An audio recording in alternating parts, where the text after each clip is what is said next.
Assalamu alaikum урматтуу мекендештер, урматтуу КТРК спорт телеканалынын жалпы көрүүчүлөрү. Көкбөрү боюнча 2021 жылдагы Норус майрамына карата өткөрүлүп жаткан республикалык ачык биринчилик жана бүгүн белдештин башталганына 4-күн болууда жана биринчи жолу биз жогорку лиганын алкагындагы беттештерге ортоктош болобуз. Бүгүн тайпалык оюндар жалпыбызды күтүп жаткан маалы.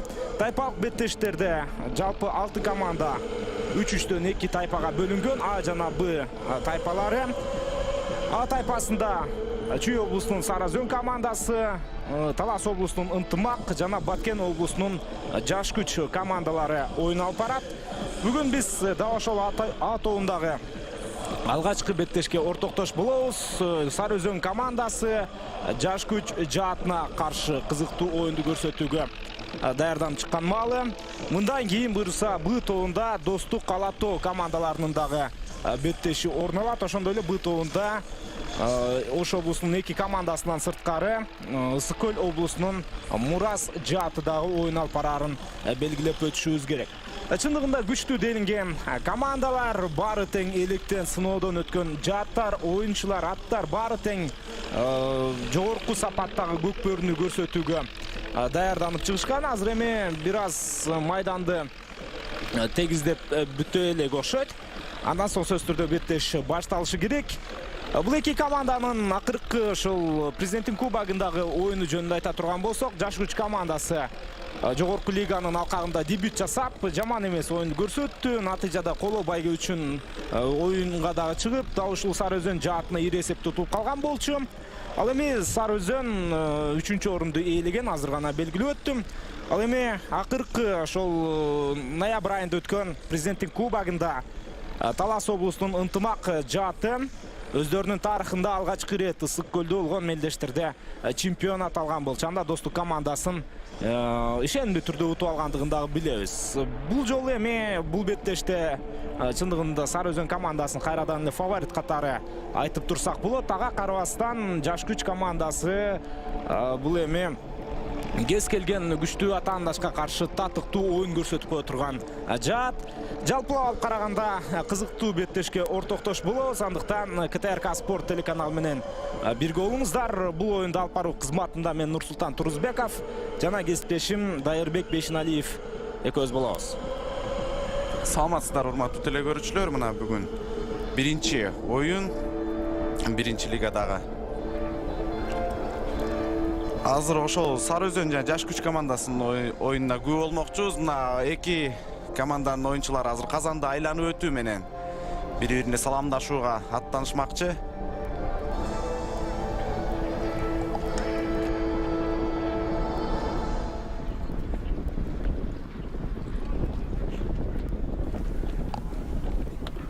Мына азыр оюнчулардын бири-бири менен бири-бирин кезиктирип, жакшы бир кол алышуулардан соң кызыктуу бир беттештин бирине күбө болмокчубуз.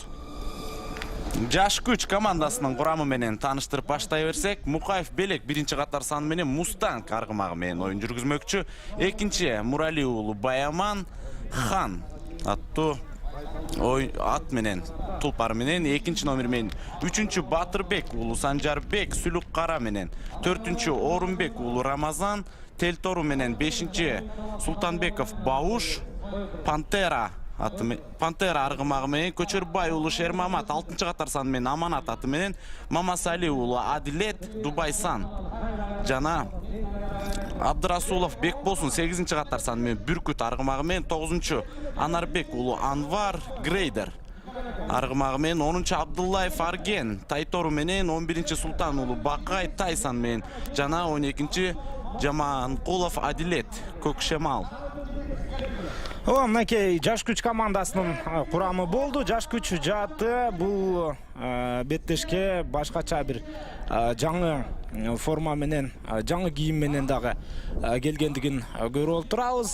Сарыөзөн командасы дагы формаларын өзгөртүп, мынакей сары, ачык сары түстөгү кийим менен беттешке чыккан экен. Келиңиздер анда дал ошол Сарыөзөн командасынын дагы курам менен бат-баттан тааныштырып өтөлү. Команда капитаны белгилүү оюнчу Тыныч Алыбаев Карабайыр менен ойын алып барат. Андан ары экинчи Кубаныч Султан уулу, Миңгенаты Крас, үчүнчү Анаке Азимкул уулу Даран аттуу аргымак менен ойносо, төртүнчү Бакыт Жунушалиев БТР, белгилүү БТР, биз жакшы билебиз.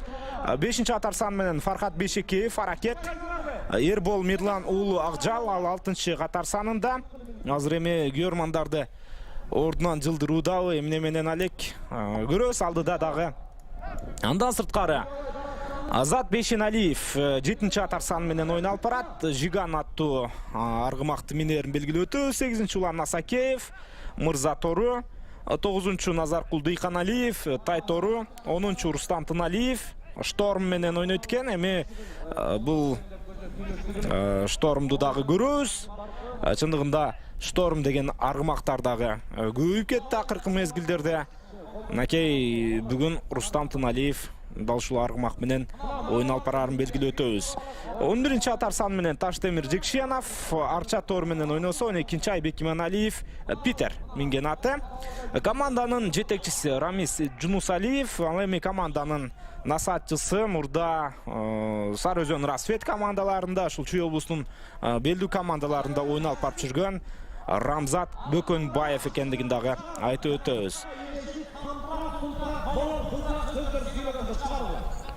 Эми убакыт болду, негизинен күйөрмандарды дагы күттүрбөстөн беттешти баштай берсе жакшы болмок.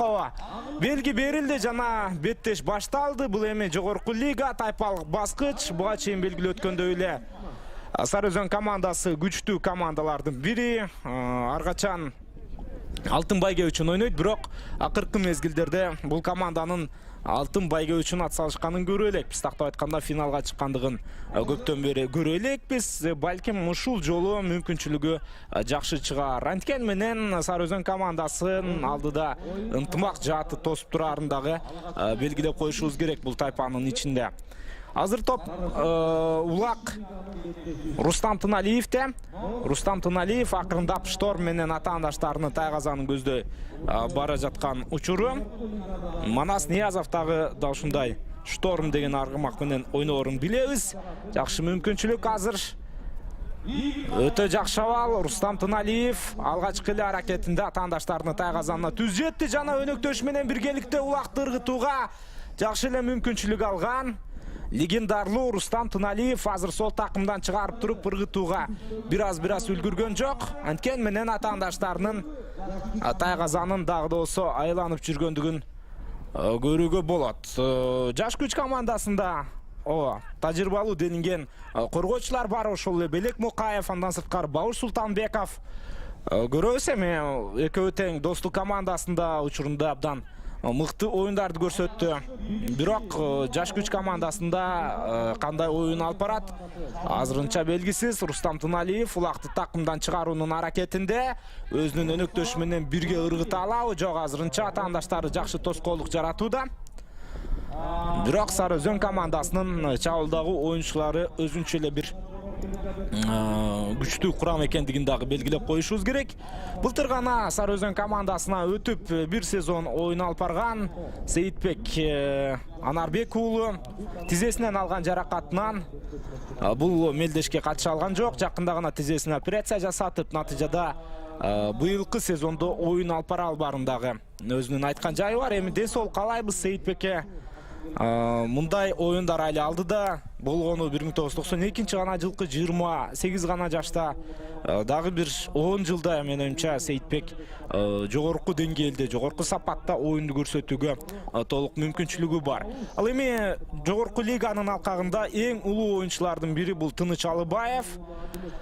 Сары Өзөн командасынын команда капитаны ал Тыныч Алыбаев 1977 жылкы экендигин да белгилеп өтөбүз. Дээрлик 44 жашка келип калгандыгына карабастан азыр оюн алып барууда.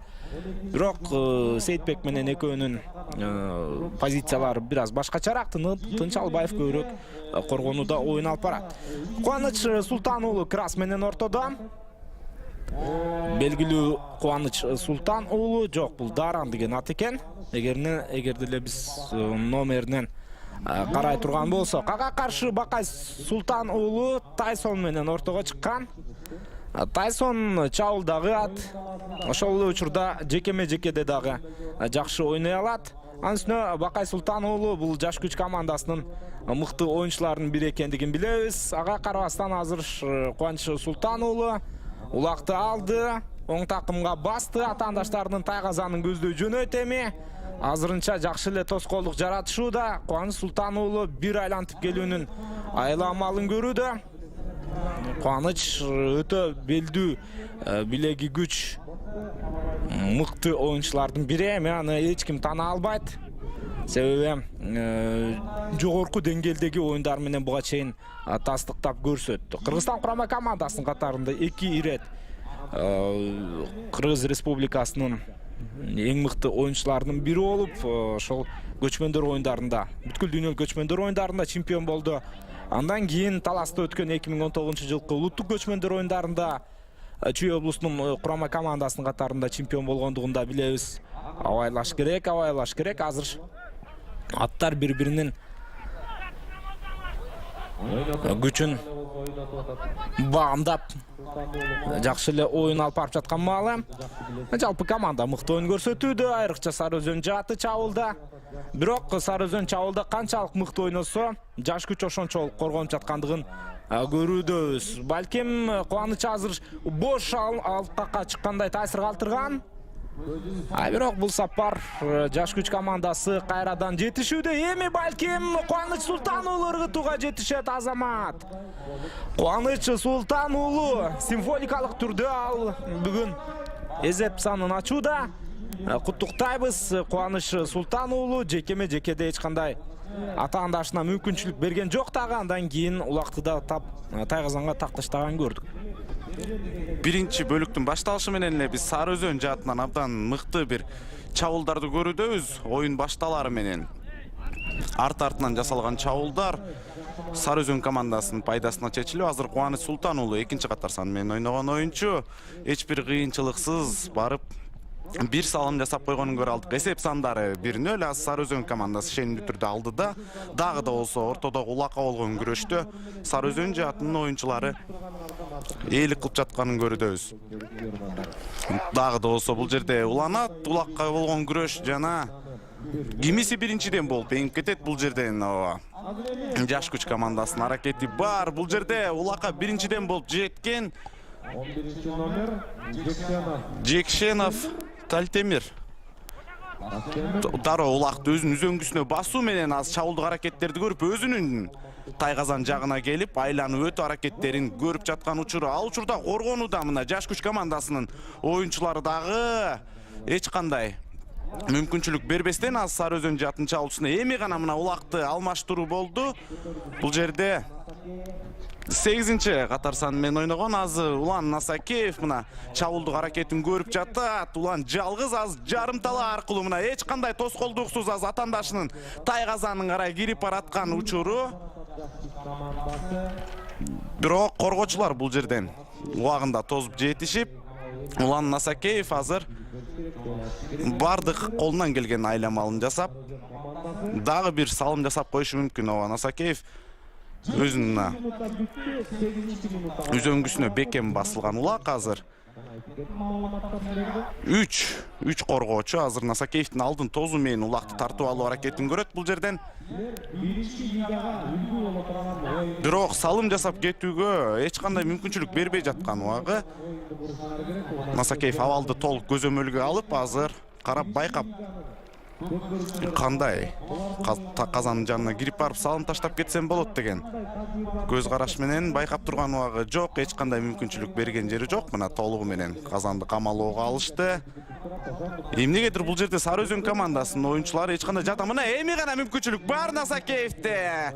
Эсеп сандарын 2-0 жеткирген Улан Насакеев. Назарыңыздарда мына абдан мыкты тажрыйбалуу оюнчулардын бири Улан Насакеев. Азыр экинчи салымды жасады дагы, мына өзү атынан түшүп калганына карабастан азыр ишенимдүү түрдө командасын карай жана атын карай басып бараткан убагы. Жаш күч командасынын оюнчулары коргонууда жакшы оюн жүргүзүп жаткандай көз караш калтырган, бирок абалды толук көзөмөлгө алып Улан Насакеев керектүү убакытты тандады дагы. Ошол эле замат коргоочуларды Сары Өзөн жаатынын оюнчулары жолдорун торого алган соң мына эсеп сандарын 2-0 жеткирип койду. Кайрадан ортого келе жаткан Улак азыр бир нече көз ирмемден соң калыстын ышкырыгынан кийин оюндун улантылуусун күтөбүз сиздер менен. Оюнчулар даяр. Ышкырык барбы бул жерде? Ортодо калса эмнегедир азыр жаш күч командасынын оюнчуларынын жакты карап бир аз эскертүү берип жатабы же сөз алмашууларбы ар кандай. Мына эми гана ышкырык жаңырды, кайрадан Улакты карай мына бири-биринин жолун тосуп келаткан жигиттер азыр биринчиден болуп Сары Өзөн жаатынан да биринчи Улакка жетишкен оюнчулар. Бирок эң жаатында азыр бир аз жаза басып койду көрүнөт. Жерден көтөрүлгөн Улак кайрадан колунан чыгарып ийди Сары Өзөн жаатынын оюнчусу. Жаш күчтөн эң аракеттери бар. Кимиси биринчиден болуп Улакка жетет, ооба Сары Өзөн жааты дагы бир ирет. Улакты эңип кеткенде көз караш калтырган, ал учурда бир аз аттардын кагылышуусу. Бул жерде жаш күч командасынын оюнчусу биринчиден болуп Улакка жетти дагы, азыр чабуулдук аракетин жасамакчы, өзүнүн жарым таласын карай кирип бараткан оюнчу 6-чы катар сан менен ойногон. Азыр Көчөрбай уулу Шермамат аманат аргымагы менен дагы да болсо. Бирок Сары Өзөн жаатынын оюнчулары эч кандай мүмкүнчүлүк бербей, азыр дээрлик 3 коргоочу камалоого алуу менен топту кечиресиздер. Улакты таласыздыгынын сыртына чыгарып жетишти. Азыр болсо ортодогу өрөлгө түшкөн эки оюнчу бул Бакай Султан уулу Тайсон аргымагы менен жана Сары Өзөн жаатынан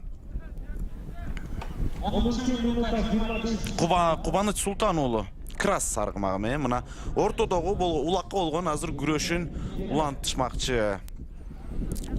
Султан уулу Бакайдын аты аргымагы азыр мына Сары Өзөн жаатынын оюнчусунун аргымагына эч кандай мүмкүнчүлүк бербестен ортоңку бөлүктү толук көзөмөлүнө алып эңүүнүн камын көрүп жаткан учуру. Жана эңүүдө бул жерде Кубаныч Султан уулу өзүнүн атаандашына караганда дээрлик ийгиликтүү болуп чыкты десек болот, ооба. Азыр болсо аракетин көрүп жатат Сары Өзөн командасынын оюнчусу. Ал учурда толугу менен үзөңгүгө басып жетиши атынан бир аз түшүп кетти көрүнөт азыр. Жана каршы чабуулда азыр Сары Өзөн командасынын оюнчусу Тайгазанын жанына жакындап барды дагы Улакты салып жетишеби бул жерде? Ооба, азыр толук абалды көзөмөлгө алган жаш күч командасынын коргоочулары туш тарабынан чабуул жасоо менен Улакты Казанга ыргытууга эч кандай мүмкүнчүлүк бербей жаткан учур. Ал учурда эки оюнчу мына Улакты өзүнүн ортосуна алгандай көз караш калтырган. Биринчи катар сан менен ойногон жаш күч командасынын оюнчусу жетип келип эки оюнчуну ажыратып ийди көрүнөт. Дагы да болсо Сары Өзөн жаатынын карамагында калган Улак Казанды көзөмөлгө алып турган Сары Өзөн жааты азыр мүмкүнчүлүк издеп. Мына эми гана коргоочулар ачып берген соң дагы бир салым барбы? Жок, салымга жеткирбестен жаш күч командасынын коргоочулары азыр Улакты Казандан чыгарып кетип отурат да жана каршы чабуулдук аракетти карай. Азыр 15-10 катар сан менен ойногон азыр Арген Абдуллаев Тайтору аргымагы менен атаандашынын Казанына жакындап келди дагы. Ооба, бул жерден 3 оюнчу Сары Өзөн жаатынан камалоого алып Улакты эч бир кыйынчылыксыз өздөрүнүн карамагына алып коюшту. Дагы бир ирет Сары Өзөн жаатынын чабуулуна күбө болмокчубуз. Азыр Улак менен 6-чы катар санындагы оюнчу Эрбол Мирлан уулу Акжал аргымагы менен чабуулга өткөрүүгө аракетин жасаган, бирок Улак азыр таласыздыгын таштап чыгып кайрадан ортого алып келет. Дагы ортодогу бетме-бет 1-1 эрүүлгө чыгуу менен оюн улантылмакчы. Эсеп сандары 2-0. Сары Өзөн командасы азыр ишендүү түрдө алдыда келе жаткан убагы. Азыр жекеме-жеке чыгуу эрөөлү орун алат. Ошол эле Кубаныч Султан уулу даярданып тургандыгын дагы көрдүк. Бүгүн жекеме-жеке чыгууларда азырынча жаш күч командасына эч кандай мүмкүнчүлүк болбой жаткан учуру. Уақытты тоқтап қойып, 2-ші минута 47 секундада тоқтады. Эмне болду азыр? Азыр мынау голевой моменттеги нарушение. Голдук учурда эреже бузулду деген пикирде мынакей команданын капитаны, жаш күч командасынын капитаны Белек Мукаев. Бул жерде азыр ортодогу башкы калыска нааразычылык билдирип жаткан экен. Демек, качан жаш күч командасынын оюнчусу Арген Абдуллаев чабуулга чыккан мезгилде Сары Өзөн оюнчулары эң соңку учурда багы атаандашын тартып оюн эрежесин бузуп, натыйжада Арген таштай албай калды окшойт. Азыр эми ошонун маселесин чечүү үчүн кетишти. VAR системасы деп айтсак дагы болот. Футболдо видео кайталоо ассистенти деген система бар. Барыңыздар жакшы билесиздер. Аны атайын ушул кошумча бөлмөдө кошумча калыс тартуу карап турат. Эмне болду?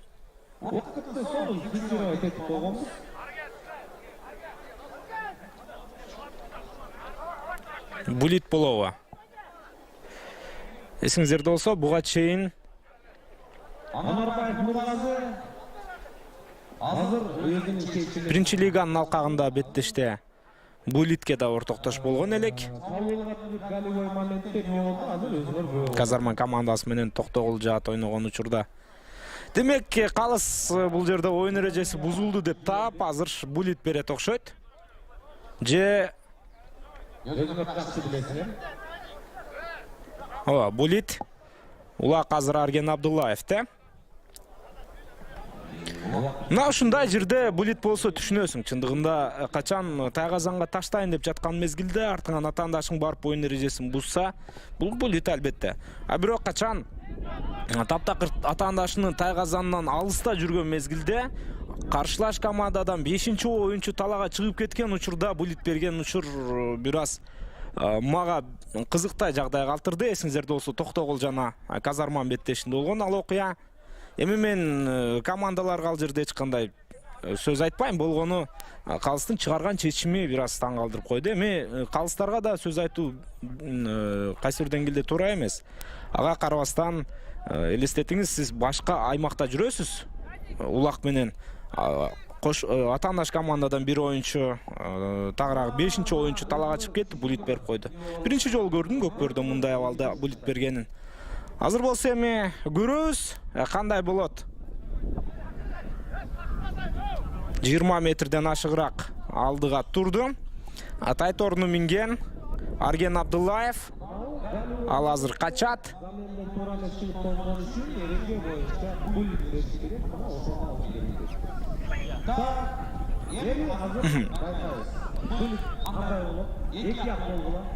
Кошумча да бир оюнчу чыгып кеткен деп дагы айтууда. Ипподромдогу баяндамачы.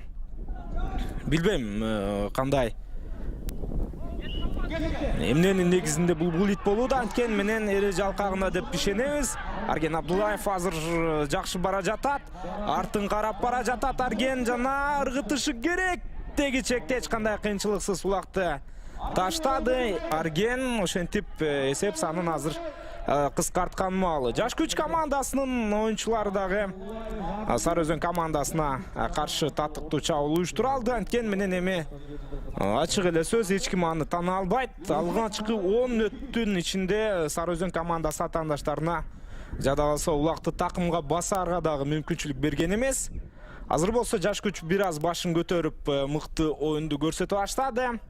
Улак стартка ташталышы керек. Азыр андан кийин беттешти уланды түрдө көрөбүз. Жалпы Сары Өзөн командасы быйылкы жылы дагы чемпиондук үчүн атсалышкан күчтүү командалардын бири катары айтылган. Бирок азырынча эгерде буга чейинки оюндарынын жыйынтыгы менен салыштырып айта турган болсок, Сары Өзөн түз финалда деп айтуу өтө эле аша чапкандык. Себеби бул команданы алдыда күтүп алган Талас командасы бар экендигин белгилеп коюшубуз керек. Ынтымак командасынан буга чейин Сары Өзөн да ушул ысык көлдө болгон мелдештерде бир эмес бир нече жолу жеңилди. Акыркы ошол президенттин кубогунда дагы жеңилип, натыйжада тайпада 2-нчи орунду ээлеп калган болчу. Бирок ар качан татыктуу бир кызыктуу оюндарга ортоктош болуп келебиз. Качан Сары Өзөн менен ынтымак командалар ойногон мезгилде. Ал эми Б тайпасында азырынча башкы фаворит Достук командасы айтылууда. Анткени менен ошол эле Манас Ниязов, Байыш Ниязов ойногон Ош шаарынан келген команда дагы, Ала Тоо командасы дагы мыкты экендиги айтылууда. Жакшы, азыр Тайсон ортону ээледи. Бакай Султан уулу улакты алды, такымга басты. Бакай өзү дагы чабуулга чыга алат. Билебиз Бакайды. Бирок Кубаныч Султан уулу бул сапар Бакайга ээн эркин чабуулду уюштурууга мүмкүнчүлүк берген жок. Жеке чыгууларда Кубаныч Султан уулу, Айбек Темирбаев сыяктуу ушул мыкты оюнчулар качан улакты көтөрүп алган мезгилде дагы жармашып туруп кайра тартып ала турган жакшы мүнөзгө жакшы сапатка Көкбөрдө булардын аракеттери абдан бааланат. Кайрадан эле Тайсон азыр ортону ээлеп жаткандыгын көрүүбүз. Бакай Султан уулу Тайсон менен чыккандыгын айтып өткөнбүз буга чейин. Бакай Султан уулу жакшы деги чекти бул сапар улакты көтөрө алган жок. Мындай мүмкүнчүлүктөр эми Сары Өзөндүн жекечиси Красты минген Кубаныч Султан уулу жөн койбойт. Ал азыр сол такымына улакты басып алгандыгын дагы көрүүбүз. Кубаныч Султан уулу буга чейин эсиңиздерде болсо Сары Өзөн командасынын 2-нчи улагын Тайгазанга таштаган. Мына эми тегерек чийинден чыкты. Калган оюнчулар дагы коргонууга аралашса болот. Жакшы эле бара жатат азыр Кубаныч Султан уулу.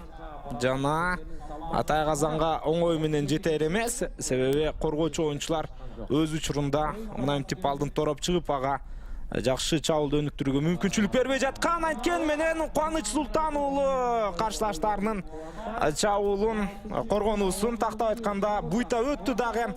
Тайгазанга мыкты жетти жана эсеп сандары 3-1. Кубаныч Султан уулу Сары Өзөн командасынын тек кана жекедеги оюнчусу эмес, ошол мезгилде азыр чабуулдагы мыкты оюнчусу катары бизге жакшы бир сезим калтырууда. Кубаныч Бакай менен өрөлгө түшкөн. Биринчи беттешинде биринчи өрөлүндө Бакай күчтүүлүк кылып чыгып улакты биринчиден болуп энген болсо, коргонууда ошол эле Кубаныч токтотуп жетишкен дагы. Жана экинчи өрөлүндө улакты биринчиден болуп эңип алып түз гана чабуулга өтүп баруу менен бул беттештеги Сары Өзөн командасынын 3-чү салымын жасаса, өзүнүн бул беттештеги 2-нчи салымын жасап койду. Азыр болсо мына кайрадан улакка болгон күрөш эңип кетүү мүмкүнчүлүгү бар. Бул жерде Сары Өзөн жаатынын оюнчусу ишендүү түрдө улакты өзүнүн карамагына алды дагы. Азыр өзүнүн Тайгазан жагына кайтып келүү менен бул Таштемир Жекшенов арча тору аргымагы менен азыр ортоңку бөлүктөн өтүп өзүнүн атаандаштарынын Тайгазанын карай барган сайын жакындап бара жаткан чагы кандай сонун чыгып кетүү. Бул жерде 2 жана 3 коргоочуну жазгырып өтүп да Тайгазанга дээрлик өзү жалгыз чыккандагы такымынан чыгарып улакты жетишпей калып отурган убактысы. Азыр кайрадан Сары Өзөн жаатынын оюнчуларынын жардамы керек бул жерден. Же улак алмаштыруу болобу, кандай болот? Азыр болсо улакка чап кенедей жабышып бул жерде жаш күч командасынын коргоочусу топту кечиресиздер улакты сызыктан чыгарып жетишти. Мына кайрадан азыр улак ортодогу бөлүккө келет дагы жеке чыгуудан башталмакчы. Жеке чыгууда бул жерде Сары Өзөн жаатынан ошол эле Кубаныч Султан уулу чыгып аткан болсо, жаш күч командасынан 11-нчи катар сан менен ойногон Бакай Султан уулунун эрөлдөрүн бул биринчи бөлүктөгү көп 3 жолу 3 ирет экөө жеке чыгышты. Азыр болсо Кубаныч Султан уулу чыкса, Сары Өзөн жаатынан Баяман Муралим уулу азыр ошол 2-нчи катар сан менен ойногон оюнчу. Ал дагы жаш күч жаатынан азыр биринчиден болуп Кубаныч жетти дагы да улакты азыр такымына басат. Эч кандай чара көрө албай жаткан учуру бул жерде жаш күч командасынын коргоочусу ошол эле Замат улакты эңип чыгуу менен мына чабуулдук аракеттери бар, бирок бул учурда азыр коргоочулар тегерегинде абдан көп тегеректеп, тол көзөмөлгө алуу менен абалды байкап турушкан. Айланып өтүү менен мына 4-чү салым Сары Өзөн жаатынын оюнчулары 3-чү салымын Кубаныч Султан уулу мына силердин көз алдыңыздарда эсеп сандарын 4-1-ге жеткирип, азыр Сары Өзөн командасын ишенимдүү түрдө, дагы да ишенимдүү түрдө болсо алдыга сүйрөп бара жаткан учуру. Ал ортодо урматтуу мекендештер, Сары Өзөн жаш күч командасынын биринчи таймдагы беттеши дээрликке жыйынтыкталды. Азырынча Сары Өзөн ишенимдүү оюн көрсөтүп жаткан маалы, бирок экинчи бөлүк бизди күтүп турат. Эгерде жаш күч командасы бир аз оюн сапатын жакшырта турган болсо, кандайдыр бир атаандаштыкты жаратышы толук мүмкүн. Алдыда 10 мүнөттөй тыныгуу бар, андан соң биз кызыктуу беттешти уламдуу түрдө көрөбүз. КТРК Спорт каналы менен калып туруңуздар.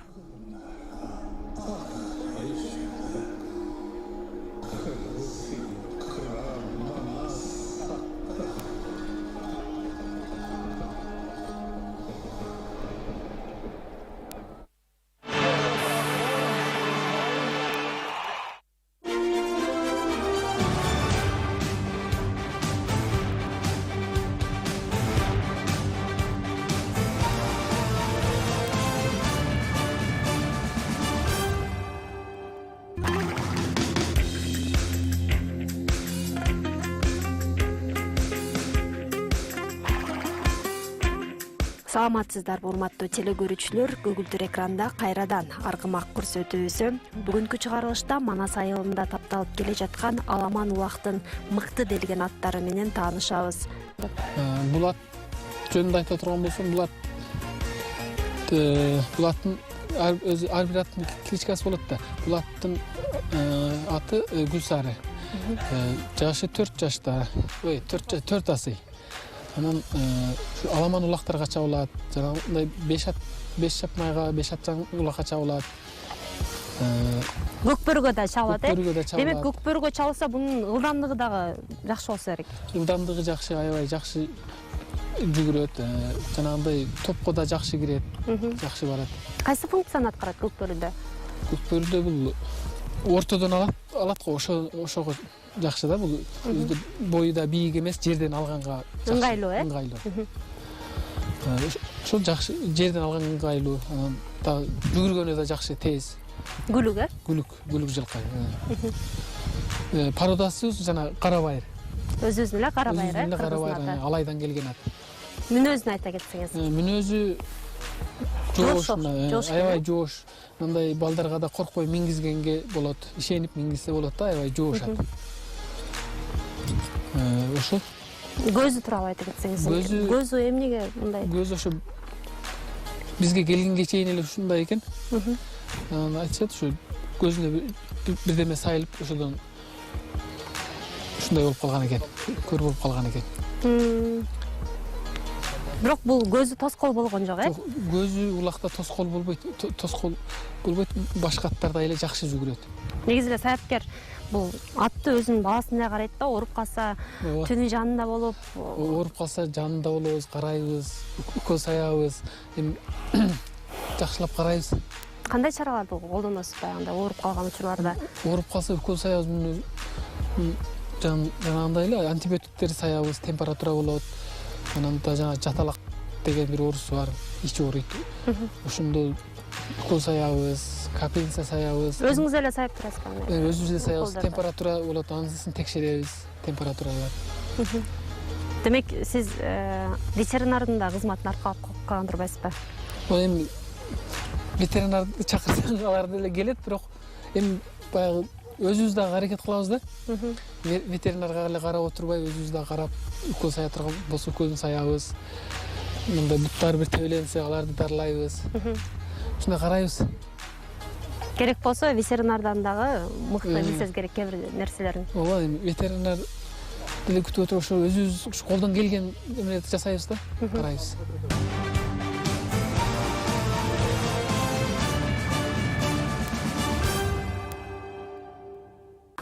Бул негизи эле Аламан Улакка кандай аттарды тапташ керек? Мисалы агач эле багындай тандап жатканда биринчи сырткы көрүнүшүн көрүп, анан анын мүнөзүн аныктап, мүнөзүн анан ошо жоон путу болса немесин палвандыгына аламанга палван аттар керек да, өтө мындай галага туруштуулугу керек, өзү путу колун карап, ар жогун карап туруп аласың да, анын жайы. Анан азыркы 5 жапмайга ондай калың аттарын эметпейт азыр.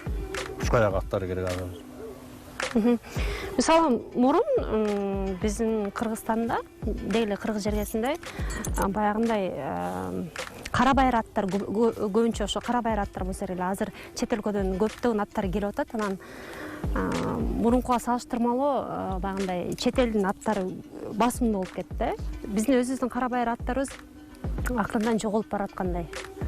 Эми биздин кара байыр аттар бул немеге чыдамдуу болот да. Өзүбүздүн жерибизге, немесибизге чыдамдуу болот. Азыркы эми талаадан келген аттардын баардыгы жаңы каны таза деп келип атат. Бирок кан таза болгону менен бир жол булар жаңгыдай дарыга, немелерге үйлөнүп калган аттар болот экен да бир жолу. Анан биздин аттар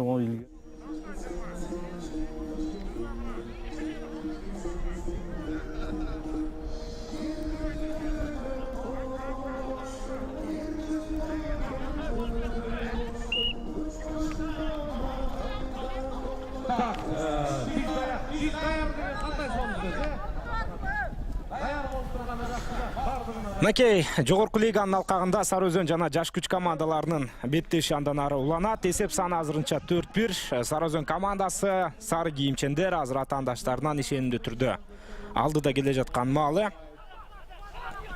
Жана дароо эле улакты старттан дал ушул Сары Өзөн командасынын оюнчусу, легендарлуу оюнчулардын бири, баарыбыз жакшы көргөн оюнчулардын бири. Бул сапар жок Рустам Тыналиев эмес, Назаркул Дыйканалиев алган экен. Назаркул да жакшы чыгып келе жатат акыркы мезгилдерде. Анын оюну дагы көзгө толумдуу. Бирок азыр мынакей өзүнүн өнөктөшү дагы бир мыкты оюнчу Улан Насакеевке улакты өткөрүп берген. Улан Насакеев сол такымга басты. Дал ошол 4 улактын бирин Улан Насакеев таштагандыгын билебиз. Азыр сол такымга баскан Улан Насакеев атаандаштарынын тайгазанын көздөй жөнөп барууда. Кыргызстан курама командасы менен көчмөндөр оюндарынын чемпионат алган оюнчу Насакеев Улан азыр жакшы эле бара жатат. Атаандаштарынын тайгазанын көздөй каршылаштары жетип келди. Бирок көрөбүз кандай абалда Улан Насакеевке эркин улакты таштоо мүмкүн болот. Азырынча атаандаштар бир аз коргонуп жаткандай таасир калтырууда. Бирок мындай учурларда Сары Өзөн командасы 4 улакты таштагандын көргөнбүз. Бул сапардагы 5-чи улакты таштоого мүмкүнчүлүгү бар жана Улан Насакеев. Мынакей сага Улан Насакеев ошентип эсеп санын дароо эле 5-1ге өзгөртүп салды. 1987 жылкы оюнчу, 34 жашка келип калган Улан Насакеев ошентип азыр минген аты мырза тору менен барып туруп тайгазанга улакты эч кандай кыйынчылыксыз таштады. Бул жерде эми Сары Өзөн командасы кандайдыр бир тактикалык чабуулду өнүктүрдү десек дагы болот. Дароо эле тайгазанга барган жок. Айланып атаандаштарынын коргонуу бөлүгү бир аз суюлган мезгилде тайгазанды көздөй барды дагы натыйжада эсеп санын өзгөртүүгө жетишти. Улак стартта бул жерде Жаш күч командасынын оюнчусу улакты эңип кеткендей таасир калтырган. Бирок азырынча баар тең жайында. Эми гана Жаш күч командасынын оюнчусу бул оң такымга улакты басып алган Бауыр Султанбеков. Абайлаш керек. 5-чи номердеги Бауыр Султанбеков Пантера менен жакшы бара жаткан улакты мыкты да эңип алган болчу. Болгондан кийинки артында келе жаткан атаандаштары аттын башын тартып үлгүргөн жок. Батыраак медициналык тез жардам келет деген оюбуз бар. Ден соолук каалайбыз Бауыр Султанбековго. Дагы бир легендарлуу оюнчулардын катарына кирген оюнчу. Бул жакта эми көп тажрыйбалуу оюнчулар чындыгында Көкбөрүнүн абдан бир жылдызына айланып, эң бир жарык жылдызына айланган оюнчулар көп экендигин белгилегенбиз. Бүгүнкү күндө эми жаш күч командасында ойноп жатат, Достуктан кетип. Бирок Достуктун курамы чындыгында акыркы мезгилдерде өтө көп жаңыланды. Ошол эле Манас Ниязов, Байыш Ниязовдон сырткары Бауш кетти, Султанбеков, Белек Мукаев кетти. Андан бөлөк да жаш оюнчулардын кеткендигин көрдүк. Эми Аскат Аскаровдор ага чейин эле кетишкен командадан. Бирок анткени менен азыр Достук командасы деле курамды жакшыртып, жогорку лигада татыктуу атаандаштык көрсөтүүгө толугу менен даяр экендигин белгилеп коюшубуз шарт. Эмне болгон учурда дагы командалар албетте бири-бирин кандайдыр бир жаракат алып коюуга түртпөстөн oyun алып барышы керек, бири-бирин аяп ойнош керек. Албетте oyunun учурунда атаандаш бири-бири менен жеңиш үчүн, ортодогу улак үчүн чоң ирөөлгө барышат жааттар, оюнчулар. Анткени менен баарыбыз тең адамбыз, адам болгондо дагы баарын түшүнгөн адамбыз. Ошондуктан бири-бирибизге мүмкүн болушунча зыян келтирбей тургандай бир абалда ойношубуз шарт, эгерде оюнчуларга айта турган болсок.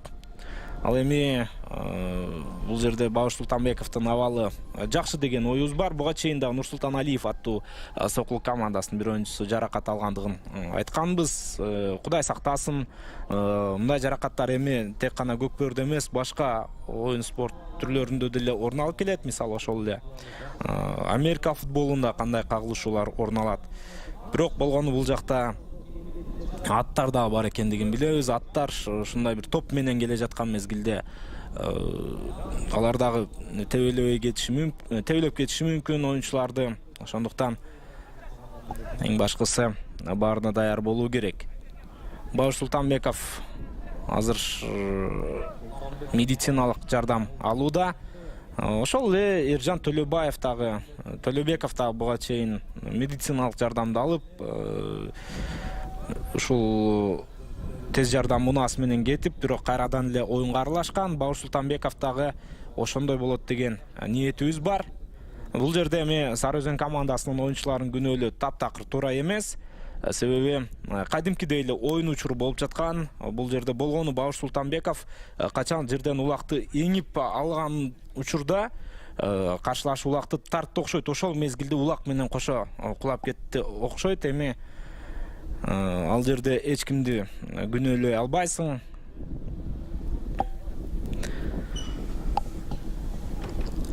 Жаш күч командасынын оюнчусу эми бир аздан кийин талаага кайтат деген ниетибиз бар. Ал эми эсеп саны азырынча 5-1 Сары Өзөн командасы алдыда келүүдө.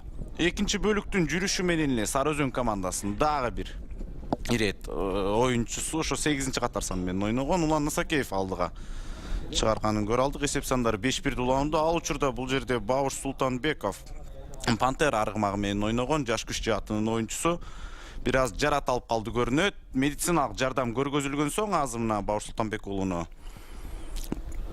оюн таласынан чыгарып кетишет. Азыр тез жардам унасы аркылуу жана дагы бул кызыктуу беттештин уландысын сиздер менен көрүүдөбүз. Бауш Султанбек уулуна ден соолук каалайбыз. Дагы кызыктуу делген беттештин улантуусун күтөбүз. Ооба, качан гана азыр бул автоунаа оюн таласынан чыккан соң калыстын ышкырыгы жаңыраттагы оюн кайра ошол эле нукта улантылмакчы. Сары Өзөн жааты жаш күчкө эч кандай бир мүмкүнчүлүк бербестен азыр биринчи бөлүктүн аягы менен дагы жана экинчи бөлүктө дагы азыр абал тол көзөмөлгө алуу менен ишендүү түрдө жеңишке жетип жаткан учуру. Жаш күч жаатынан бир салым бар, бир салымды дагы эреже бузулду деген көз карашта ортодогу калыс булит берип, булит аркылуу бир салымды жасай алышты. Азыр болсо кайрадан жаш күч командасынын оюнчулары чабуулда. Азыр 7-катар сан менен ойногон Адилет Мамасалиев уулу Дубайсан аргымагы менен мына чабуулдук аракеттерди көрөт. Абалды толук көзөмөлгө алган Сары Өзөн жаатынын коргоочулары азыр абалды байкоо менен мына ойын алып барып жаткан жаш күч жаатын оюнчулар эки коргоочу мына эки жагынан чыгып келип азыр бирөөсү аты менен жөөлөп берип жатса, экинчиси улакты алуу аракети жана талаа сызыгын таштап кеткен улак кайрадан ортодогу Эрөлдө беттеш уланмакчы азыр.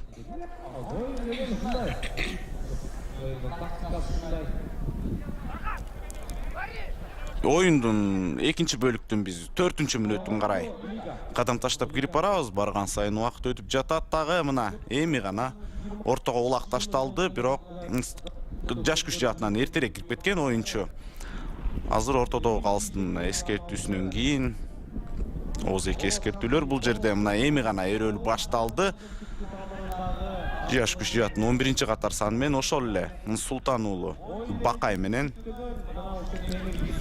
Кубаныч Султан уулу экөөнүн Эрөлү биринчи бөлүктө дагы эки бул балбандын эки көк бөрүчүнүн жакшы бир эрөлдөрүн көргөнбүз, бирок көпчүлүк учурда Кубаныч Султан уулу жемиштүү болуп чыгып, атаандашына салыштырмалуу 3 салымды жасап койгонун көргөнбүз. Азыр болсо атаандаштан айырмаланып Бакай биринчиден болуп улакка жетти дагы, өзүнүн такымына бекем басуу менен азыр чабуулдук аракеттерди көрмөкчү. Ал учурда кайрадан жетип келген бул жерде Сары Өзөн командасынын коргоочулары 4 коргоочу мына камалоого алган, бирок аргымагынын мыктылыгынан бул жерде ар кандай коргонуу аракеттеринен кутулуп кетип жатат десек болот. Бакай өткөрүп берүү бар бул жерде 10-чу катар саны менен Арген Абдуллаев Тайтору аргымагы менен өткөрүп алды дагы.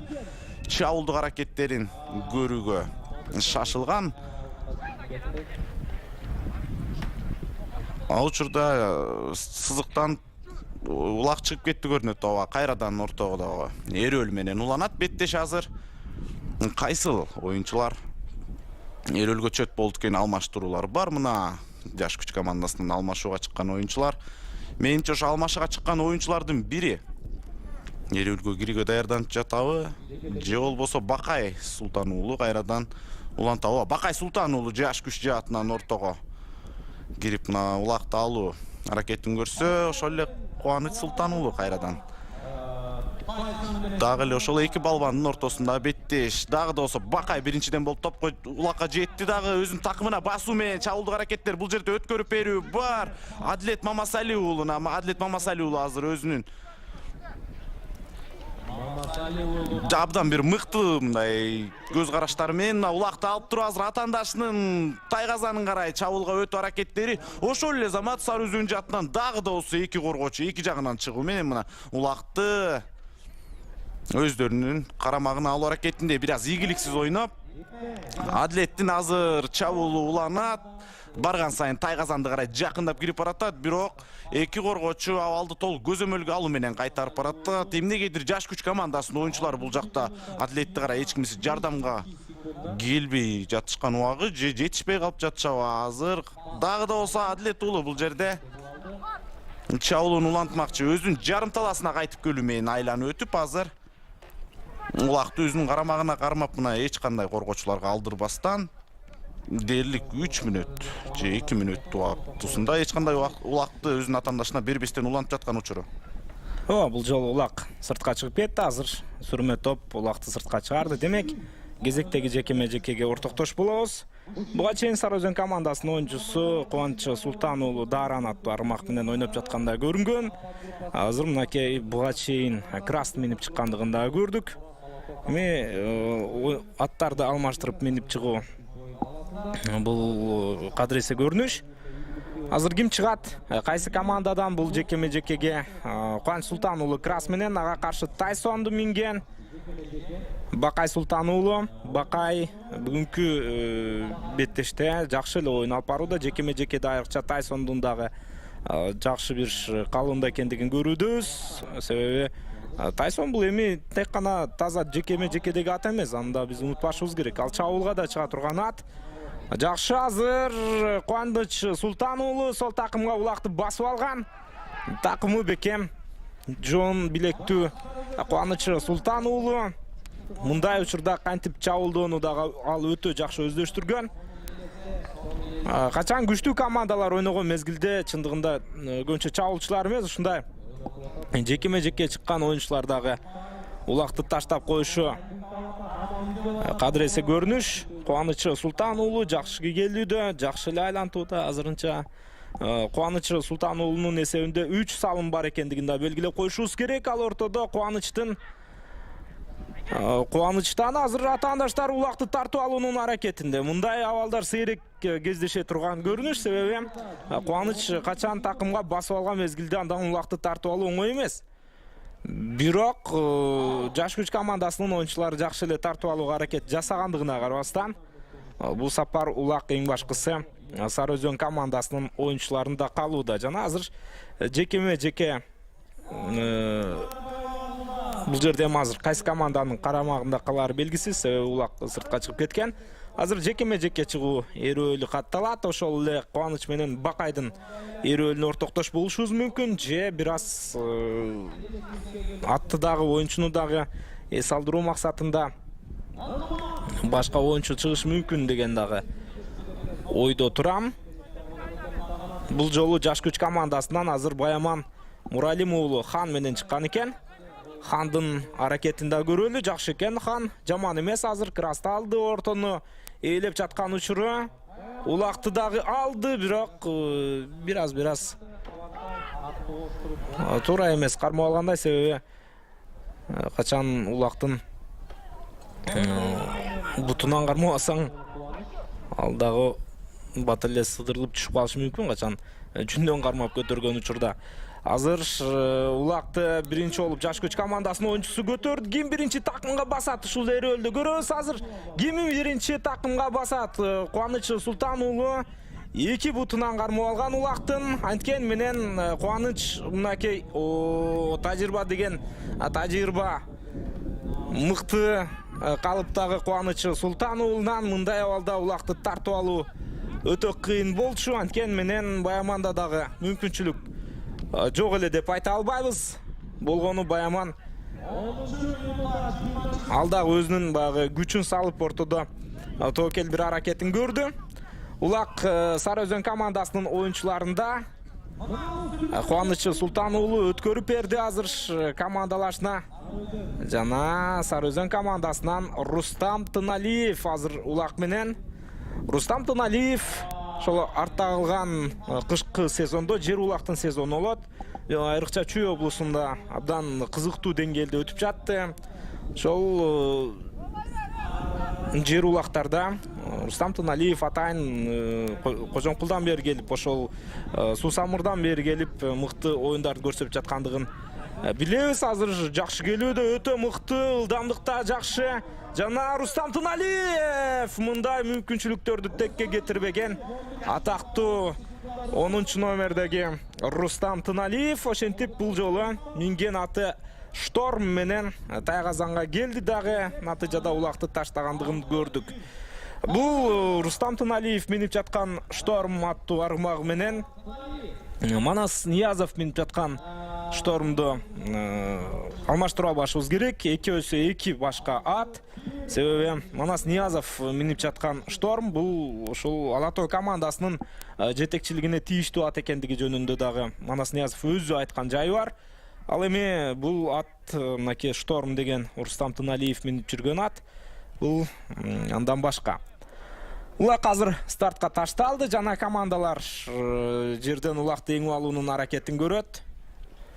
Улак ортодо жакшы. Жаш күч командасынын оюнчусу биринчи болуп алып кетүүгө аракет жасады. Эсеп саны 6-1. Албетте интрига барган сайын өчүп бара жатат. Анткен менен жаш күч канчалык деңгээлде чоң атаандаштыкты жүргүзөт. Ошол нерсе биз үчүн кызыктуу. Биринчи лигага түшүп калышы мүмкүн эгерде начар оюн көрсөтө турган болсо жаш күч командасы. Азыр жакшы жаш күчтүн оюнчусу ошол эле Арген атаандаштарынын тайгазанына жетти эле, бирок улакты мыктылап чыгарып андан кийин ыргытууга мүмкүнчүлүк таба алган жок. Дагы да болсо Арген улак менен ылдамдыкты өрчүтүүнүн аракетинде. Минген аты Тайтору болгону 24 жаштагы оюнчу Арген Абдуллаев жакшы оюн алып барууда. Бүгүнкү беттеште буга чейин дал ушул жаш күч командасынын бир салымын Арген Абдуллаев Булиттен өзүнүн эсебине жазган болчу. Өзүнүн эсебине албетте гол катары, ал эми жалпы командасынын эсебине дагы ал салым жазылган. Азыр жакшы жаман эмес. Атаандаштарынан буйтап өтүп туруп Тайгазанга жакынdoonун айламалын көрүүдө. Өтө жакшы. Арген Абдуллаев азыр бош алкакка чыкты. Жана Арген Тайгазанга ыргытат.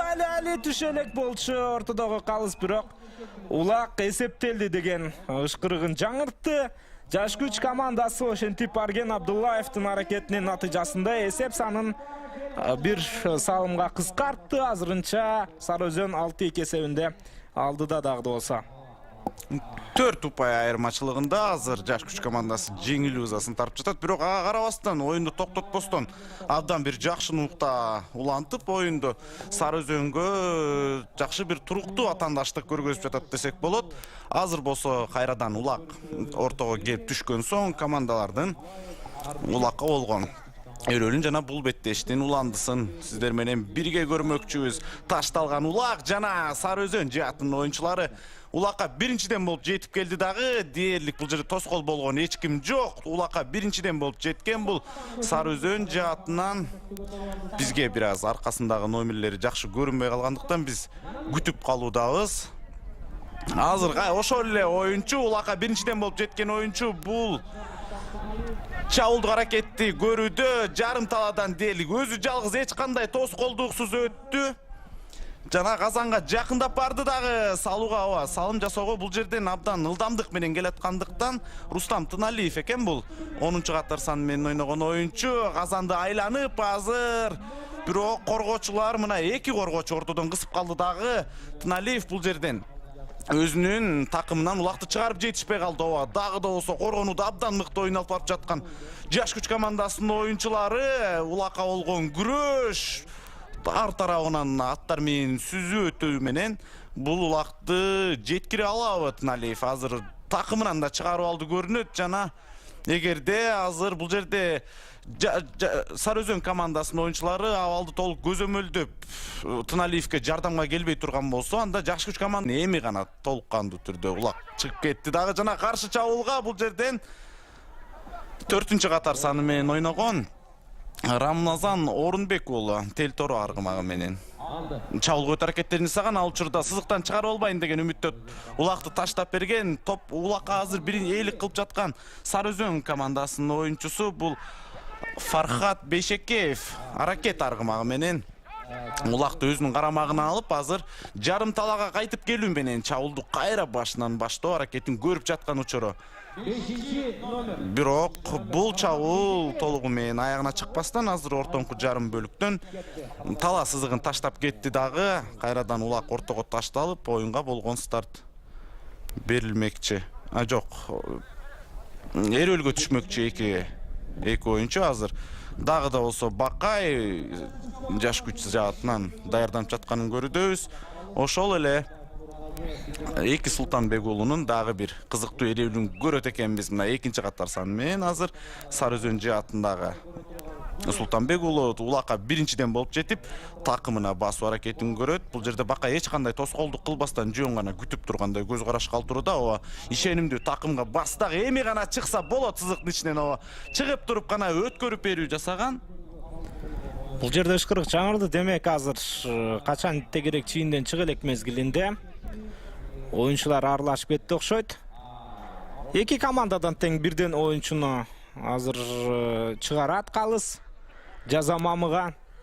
Эми кайсы бир командага кандайдыр бир жакшы мүмкүнчүлүк жаралат деп айтуу кыйын. Бул жерде себеби эки командадан тең бирден оюнчу кеткен мезгилде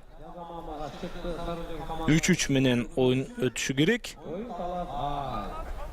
Мынакей жаш күчтүн капитаны Белек Мукаев азыр акырындап алдыга чыгып бара жатат. Коргоочу оюнчу, тажрыйбалуу коргоочу оюнчу.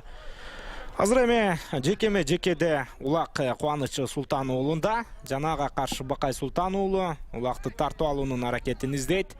Бирок мындай учурда биз көнүп калганбыз.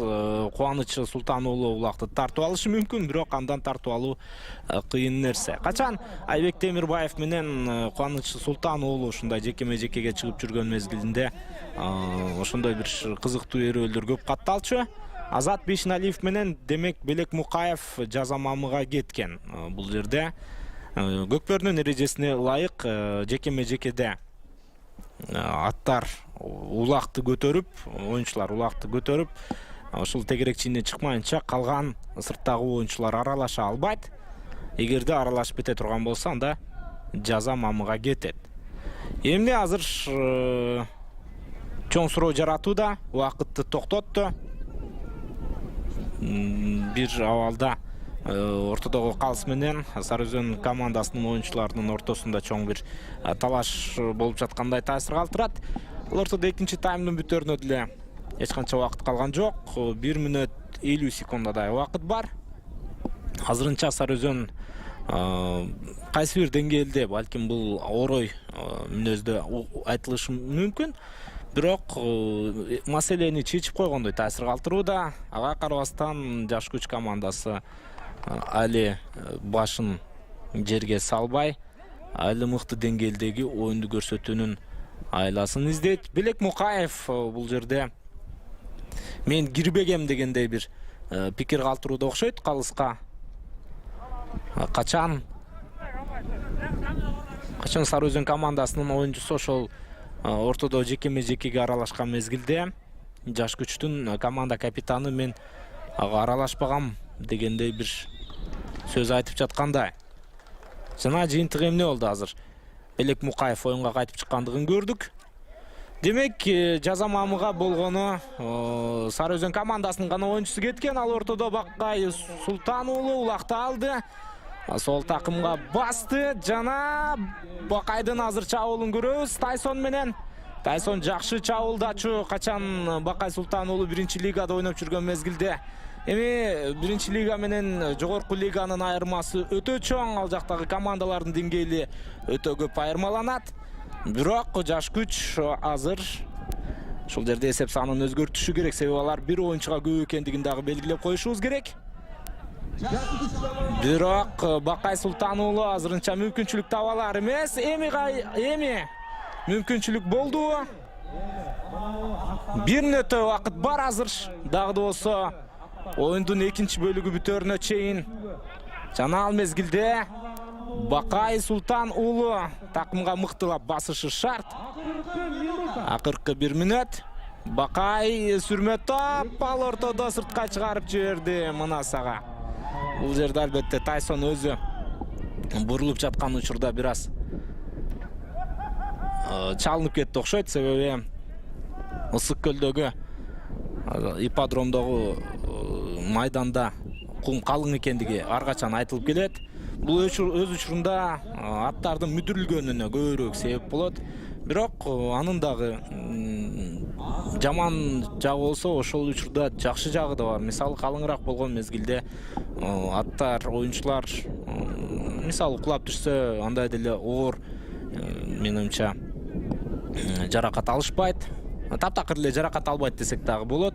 Ал эми Бишкек шаарындагы ипподромдо мисалы барыңыздар жакшы элесиздер, таштар сыртына чейин чыгып турган жерлери да бар. Андай жерге кулап түшсөң, акырын эле куласаң деле мисалы денең кадимкидей ооруп калышы мүмкүн. Эсеп 6-2.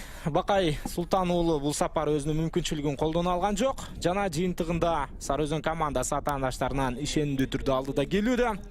3-чү таймды көрөбүз. 3-чү бөлүк 10 мүнөттөн кийин башталат. КТРК Спорт телеканалынан алыстабай туруңуздар.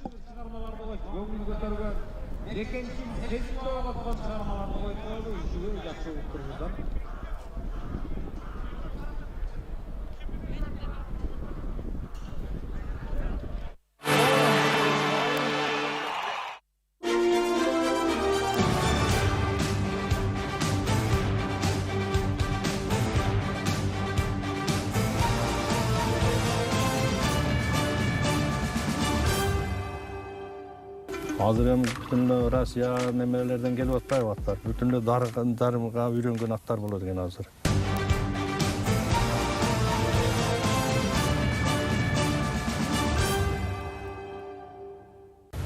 Аргымак бизге жаңа сыйында келип ошондон бери бизде бунун немелери мүнөздөрү өтө жоош.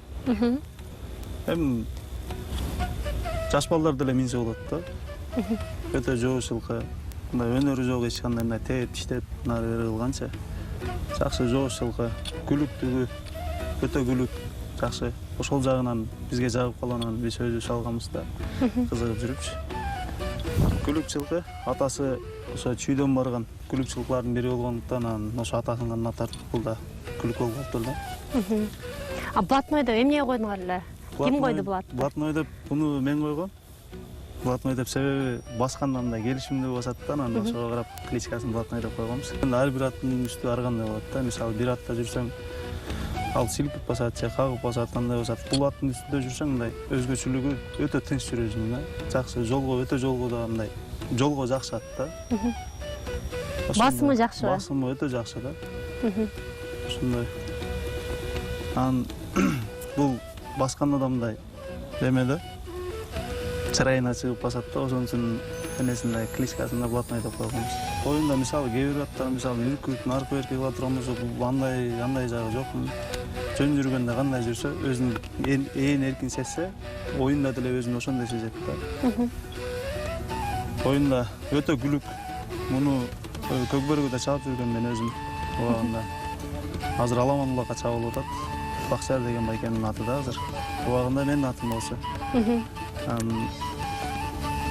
Кайра өзүңүздүн колуңузга түшүп калды, э? Ооба, кайра ошол байкем алды, ал байкем алганда өзүм чабып атай деп мага берди. Демек сиз сатып деле кайра өзүңүз минип калдыңыз. Ошондой болуп калды. Көкбөрүдө кайсы функцияны аткарчу эле? Көкбөрүдө бул чабуучунун функциясын аткарчу. Анан алгандан кийин күлүк болгондуктан тайгазанга батып түшсүн, ошо чабуучунун нересин аткарчу эле. Күлүктүгүнө байланыштуу, э? Күлүктүгүнө байланыштуу болот. Анан бул чабуучу деле эмес, универсальный ат болчу да. Эмеге коргоочуга деле кете берчү, жарым коргоочуга анча-мынча болуп калган учурларда жекпе-жекке деле түшүп жүргөн, один-одинге деле түшүп жүргөнбүз муну мененчи. Универсалдык ат болчу эле бешпеште. Аламан убакты өзүн кандай алып жүрөт? Аламан убакты алгандан кийин артынан ат жеткирбей барган жери ошол жери жакшы да. Жалгыз барат. Негизи эле Аламан убактын аттары чоң келет го, анан бунун атаандаштары көп болсо керек, баягындай күчү жетпей калган. Ошол жагында мунун преимуществосу ошол эмесинен күлүктүгүнөн неме кылат да, ат жеткирбейчи. Артыкчылыгы күлүктүгү, э? Артыкчылыгы ооба, күлүктүгү өтө күлүк жакшы. Ал эми жанагы чоң аттар алар анча чуркалашпайт, э? Ооба, алар анчалык ылдам эмес да, ошол бул ылдам жагынан тутат да. Жетишкендиктери тууралуу айта кетсеңиз. Жетишкендиктери бизге мисалы тиги чыдады, буга чыдады деп деле анчалык деле мындай эменин кереги жок да. Бизге өзүбүздүн рахатыбыз үчүн болсо болду. Эң башкысы жетишкендиктери көп эле. Чындыгындачы. Эмне болуптур, эгер сыр болбосо? Бул жерде аэропорт жакта Аламан улактар көп болот. Койго, эскиге, тайга чыдаган күндөр көп эле болгон. Анан алары анчалык деле бизге маанилүү эмес да. Бизге эң башкысы өзүбүзгө.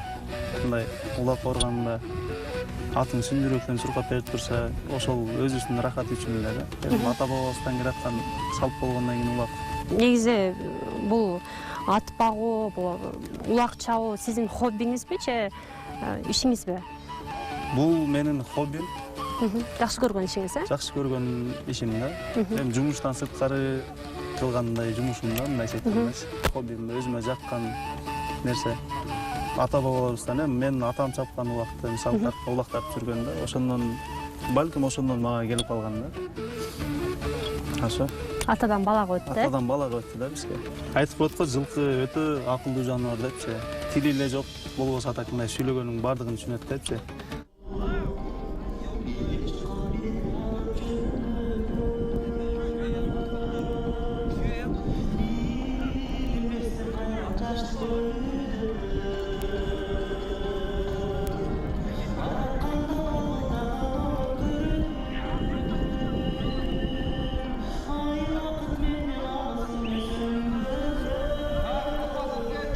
Урматтуу мекендештер, жогорку лига Көкбөр боюнча Нооруз майрамына арналып уюштурулуп жаткан республикалык мелдеш А тайпасындагы оюнга ортоктош болууда. Ошондо Чүй облусунун Сары Өзөн командасы Баткен облусунан келген жаш күч командасына каршы ойноп жаткан учуру.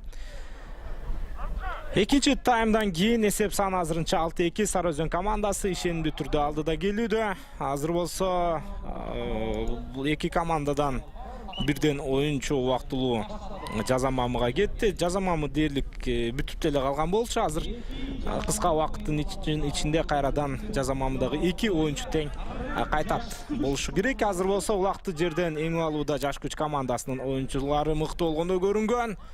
Бирок Сары Өзөндүн оюнчусу андан да мыкты болду. Улакты сол такымга басуунун аракетинде байкай туралы бул жерде эрүүл үчүн улак үчүн күрөш жакшы жана Жаш күч командасынын оюнчусу тартып кетти. Кайрадан олку солку болуп турган абалда азыр Жаш күчтүн оюнчусу Адилет Мамасали уулу эсеп саны 6-3. Жаш күч командасынан Адилет Мамасали уулу бул сапар жакшы чабуулга барды. Чындыгында Дуайсан аттуу аргымагы менен ойногон Адилет жаш оюнчу. 1997-жылкы эми жаш оюнчу деп айтсам кайсы бир деңгээлде туура келбей калышы дагы ыктымал. Себеби жаш оюнчулар биз качан 18-19 жаштагы оюнчуларды жаш дейбиз, ашып барса 20-21 жаштагы оюнчуларды жаш оюнчу деп айтабыз. Эми бирок Адилет Мамасали уулу тажрыйбасы эми артып, жакшы бир өтүп барган сайын күчтөнүп бара жаткан оюнчулардын бири катары бааласак болот. Эсеп 6-3 Сары Өзөн командасы дагы болсо ишенимдүү түрдө алдыда, бирок Жаш күч командасы чабуулда мыкты ойноп жаткандыгын белгилеп коюшубуз керек. Азыр эми жакшы мүмкүнчүлүк жана таңдаштарынын тайгазанын көздөй Сары Өзөн командасы дагы мыкты чабуулду өнүктүрүүдө. Ой, кантип таштай алган жок деп суроо жаралышы мүмкүн бул жерде. Сары Өзөндүн оюнчусу Назаркул Дыйканалиев такымдан улакты чыгарып туруп ыргыта алган жок. Белек Мукаев оюнга кайтышы керек болчу Жаш күч командасынан. Себеби буга чейин эле ал 2 мүнөттөй убакыт жаза мамыда болгон. Азыр дагы 2 мүнөт өттү. Мынакей экинчи, үчүнчү тайм башталганына. Негизинен качан бир учурда эки оюнчуну жаза мамыга чыгарган мезгилде ошол абалда эрежени да тактап чыгыш керек. Мисалы, былтыр эле оюндарды көргөнбүз. Ушул тегерек чийинде, баягы жекеме-жеке болуп жатканда сырттагы оюнчулар ортого аралашып кеткен үчүн эки оюнчуну тең сыртка чыгарган. Андан кийин бир команда улакты таштап кеткенде баягы атаандаш команданын оюнчусун талаага чыгарган эмес. Себеби экөөңөр бир учурда кеттиңер, экөөңөр бир учурда киресиңер деп. Себеби качан команда ойноп жаткан учурда мисалы 3-3 болуп жатса, аларда кандайдыр бир үстөмдүк жок бул жерде. Ошол тең абалда улакты салып жатат. Андыктан анын баарын тең эске алып, калыстар дагы мындай абалда эрежени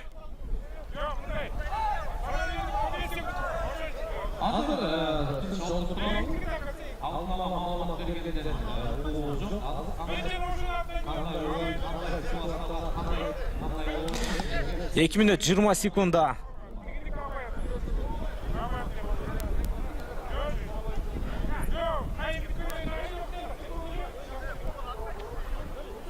Эки мүнөт 20 секунда азыр өттү. Негизинен үчүнчү таймдын башталганына.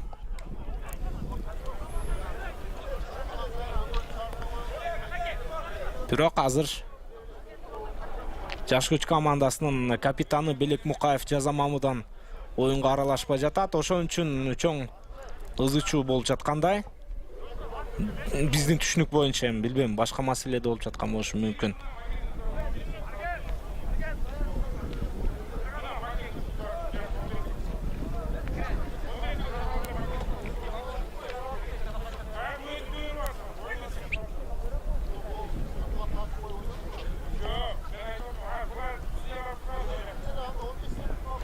Албетте, ар качан калыстардын чечими ар качан баарынан бийик турат. Бирок анткени менен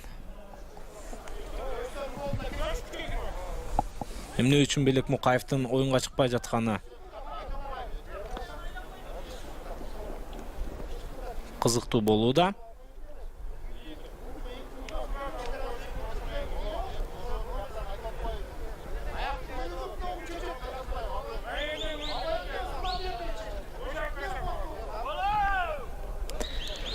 Эмне болду азыр?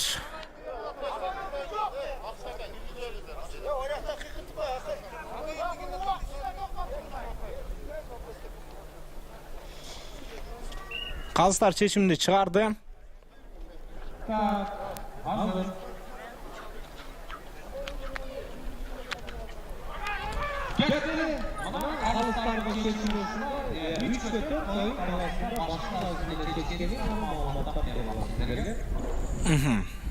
Жакшы, демек 3-4 ойноп жатат жана Сары Өзөн командасы эсепти 7-3-кө өзгөрттү. Бул сапар кыйынчылыксыз улакты таштады.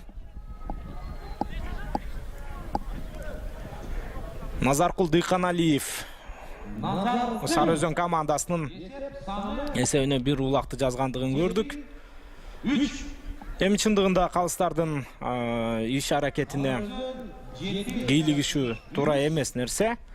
Бирок эми кээде ушундай логикага дагы туура келбеген аракеттер болуп калат. Балким туура келет логикага. Бирок бизге мындай ачык белгисиз болуп калды. Бул абалда эмне үчүн Белек Мукаев Сары Өзөн командасынын оюнчусу талаага аралашты деген суроолор. Себеби таладагы оюнчулардын саны 3-3 болчу. Качан жаш күч командасы 3-чү улак таштаган мезгилде. Азыр эми Султан уулу Кубаныч, Султан уулу Бакай ортодо. Жекеме жеке күрөшү. Жана азыр көрөбүз. Сары Өзөн командасы барган сайын жеңишке жакындап барууда. Калыстын белгиси менен гана жекеме жеке катталышы керек. 3-чү бөлүктүн башталышы менен жаш күч командасы эсеп сандарын 6-2-ге кыскартып, 6-3-кө айландырып 3 топ айырмачылыгын кыскартканга аракет кылышкан, бирок ага карабастан ортодогу калыстардын бир аз команданын башкы насатчылар менен кайма айтышынан кийин кайрадан Сары Өзөн командасы эсеп сандарын 7-3-кө жеткирип, кайрадан 4 ұпай айырмачылыгында алдыда бара жаткан. Бул учурда салым жаш күч командасынын оюнчусу мына ортодогу эрөлгө чыккан Бакай Султан уулу мына ишемдүү түрдө чылыксыз келди дагы эсеп сандарын 7-4-кө кыскартып отурат. Абдан жакшы абалдан чыгып кетүү орун алды Бакайдын аткаруусунда.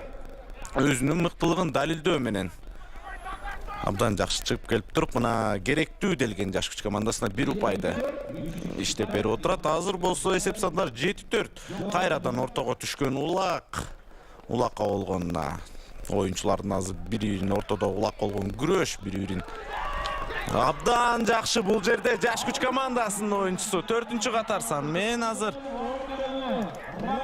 Рамазан Орунбек уулу абдан жакшы чыгып кетүү жасаган, улакты эч кимге байкатпастан эңип ошончо топтун арасынан мындай абдан жакшы көтөрүп кетүү улакты ар бир эле улакчынын колунан келе бербесе керек. Ал учурда Сары Өзөн командасынын коргоочулары өз убагында өзүнүн жакшы бир аткаруусунда коргонуусун көрдүк дагы, улакты өз карамагына алгандай көз караш калтырган. Кайрадан болсо жаш күч командасынын оюнчулары мына улакты мынтип бири-бирине өткөрүп берүү менен Адилет Мамасали уулу азыр улакка ийгилик кылып турат жана жарым бөлүктөн айланып өзүнүн атаандаштарын жазгырып өткөн соң азыр чабуулга мына кирип бара жаткан чагы улакты сол такымына басып алып, бирок коргоочулар толугу менен тайгазанга жеткирбестен жолун тороо аракеттерин көрөт. Адлет жана 5-чи салым. 5-чи салым. Жаш күч командасы азыр күтүлбөгөн жерден атаандаштарына каршы чоң бир маселе жаратып баштады. Эсеп саны 5-7. Жаш күч азыр ортодогу айырманы 2 салымга чейин кыскартып турган маалы. Албетте Сары Өзөн дагы да болсо алдыда, анткени менен оюн мындай өнүгүүнү уланта турган болсо, оюн ушундай эле өнүгө турган болсо, азыр жаш күч балким апсет жаратып коюшу дагы толук ыктымал. Жерде улак жаш күч командасынын оюнчулары чындыгында чабуулда мыкты ойноп жаткандыгын көрүүбүз.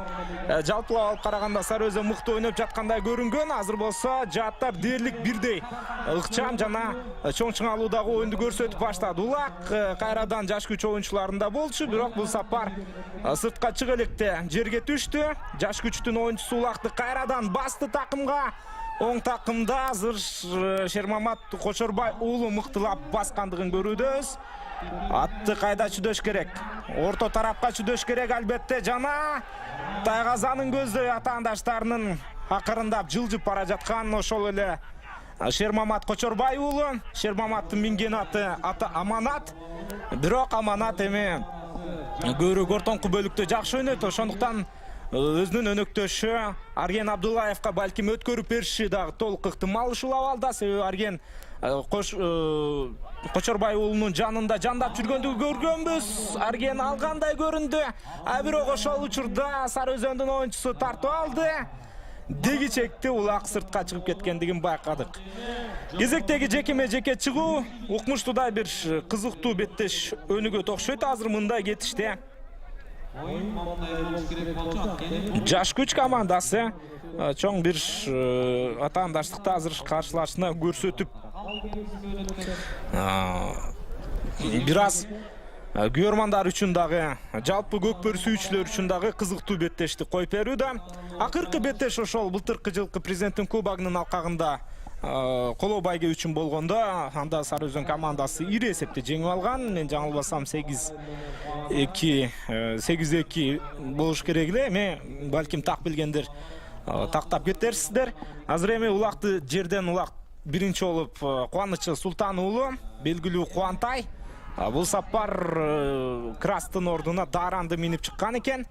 Жана сол такымга улакты басты Кубантай. Шул жерде эми атаандаштардын Тайгазанын көздөй жөнөшү мүмкүн. Качан Кубантай Краз менен чыгып жаткан учурда бир топ маселелер болду. Жана Кубантай жакшы бара жатат азыр атаандаштарынын аймагына. Шул жерде беттешке толук чекит коюп коюу мүмкүнчүлүгү Кубантайда бар. Жана каршылашнын Тайгазанына толук жакындап келген Кубаныч Султан уулу бул сапар сол такымдан улакты чыгарып андан ары Тайгазанга ыргытууга мүмкүнчүлүк ала алган жок.